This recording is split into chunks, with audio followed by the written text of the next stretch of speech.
Hi, welcome to Ministry Hacks. My name's Pete. Today I want to talk about rest.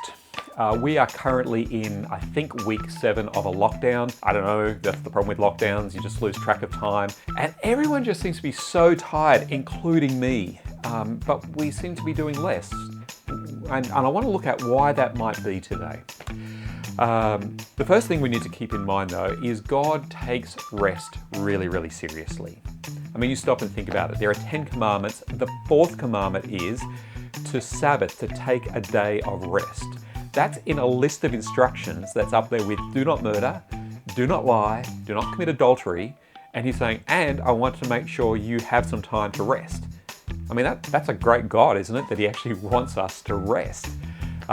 So we need to make sure that we're resting. The question we need to ask, especially in a lockdown, is are we taking the right kinds of rest? Now, at this point in time, I want to introduce you to a lady called Dr. Saundra Dalton Smith. She's a medical doctor, but she's done a TED Talk on the different types of rest that we might need to have as human beings. Now, she did this before COVID ever existed, but it's an important thing for us to understand during lockdowns, the different types of rest that we need. Now, she says there are 7 types of rest.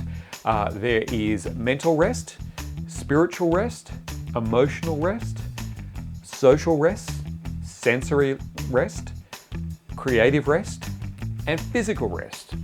Now, we tend to think of rest as being the physical rest. You know, we just need to lie down, have a sleep, or sit in front of the couch and do nothing. But actually, all these other rests are really important as well.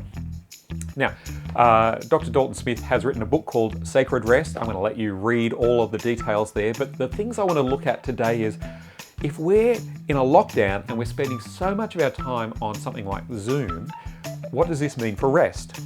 Now, stop and think about it. When you're on Zoom, you're really working on a couple of different levels, aren't you?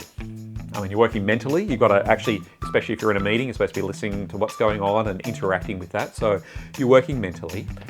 You're actually working very, very hard socially as well. Because when you're talking to someone through a screen, you're missing a lot of the usual body language cues that you would get in a face-to-face kind of meeting. Even just the little thing of going, hang on, who am I actually talking to at the moment? Because you're just looking at a camera and there's just this tile of faces. But of course, you're also working in a sensory way. We don't normally have meetings where we're doing it through a screen and all the radiation that comes with that. So we're working on 3 different levels there, mentally, socially, and sensory. Now, when we have a rest, if you're anything like me, what you'll do is you go, okay, I am tired, I need to have a rest, especially mentally. So what I'm going to do now is binge on my latest Netflix, whatever. Now, of course, that gives us a rest mentally, especially if you're watching anything like I'm watching, because it's not that mentally taxing. It's certainly giving us a rest socially because we're not having to interact with anyone. But we're not resting in the sensory department. We're still looking at a screen. And we need to actually take some time to rest on all those different levels. So you might need to ask yourself, are you resting in the right way? And I actually want to leave you with 2 questions. 1, are you taking rest as seriously as God takes rest? I mean, like I said, he made it one of the 10 commandments. Are you actually taking some time to rest? Secondly, are you resting the right way? And you might need to take some time to look at the different ways that you are working and your mind and your body are working and to go, hang on, am I actually allowing myself some time to recover from the work that I've been doing? Rest. It's really important.